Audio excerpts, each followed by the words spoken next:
Chers internautes, bonjour, bonsoir. C'est Monsieur Montre qui vous parle. Je souhaite à présent vous donner des conseils d'entretien pour votre montre.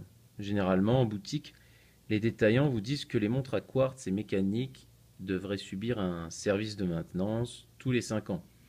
3 ans pour les modèles non étanches. Quant aux montres étanches, il est recommandé de faire effectuer un test d'étanchéité chaque année. Cette procédure simple ne prend que quelques minutes dans un point de vente équipé à cet effet. Vous pouvez demander un test d'étanchéité si vous voulez, hein, ça ne fera jamais de mal à votre montre. Et oui, pour les montres à quartz, ne procrastinez pas. Quand vous découvrez que la pile est obsolète, faites-la changer dès que possible, car elle peut abîmer, voire détruire l'intérieur de votre garde-temps.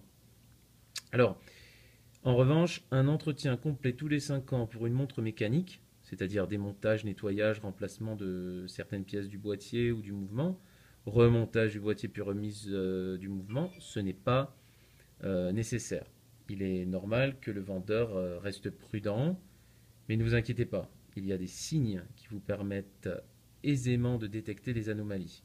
Vous sentez une résistance inhabituelle quand vous tournez la couronne, et votre garde-temps est de moins en moins précis.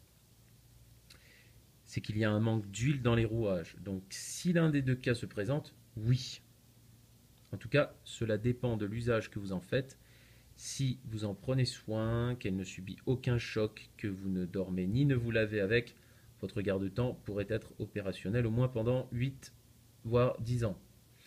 Pour les montres à remontage manuel, vous devez les remonter tous les jours. Si vous ne la portez que rarement, à certaines occasions uniquement, remontez-la une fois par mois. Concernant une montre automatique, remontez-la une fois, une vingtaine de tours environ, avant de la porter. Et si vous ne vous en servez pas souvent, pareil, vous la remontez une fois par mois. Pour toutes les montres en général, si vous avez un bracelet cuir, ne le mouillez ni ne l'exposez trop au soleil, c'est mauvais. Vous prenez soin de votre montre, vous la remettez au bout de 8 ans à la manufacture pour révision. Imaginez que tout se passe bien, voilà. Vous recevez un devis. À moins que votre garde-temps soit complètement défiguré, acceptez tout sauf le polissage. Une Rolex Sub, une Submariner non polie avec toutes les pièces d'origine vaudra bien plus qu'une Patek Philippe par exemple qui a la travail rare ayant subi ce traitement. Ne soyez donc pas obsédé par les éraflures de votre montre. Sur une montre en or, en acier ou même en platine, l'usure est inévitable, mais c'est ce qui fait son charme et raconte son histoire. De plus, une montre peut en moyenne être polie 4 fois dans sa vie. Donc au bout du deuxième polissage, elle a des angles plus arrondis, ce qui dénature l'aspect originel qu'elle avait.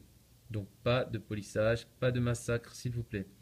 Bon, euh, voilà, qu'est-ce que j'ai à dire d'autre? Je vais m'arrêter là pour aujourd'hui. N'hésitez surtout pas à me poser des questions auxquelles vous n'avez pas eu de réponse. Je me ferai une joie de vous répondre, sachez-le. Je fais vraiment ça pour le plaisir.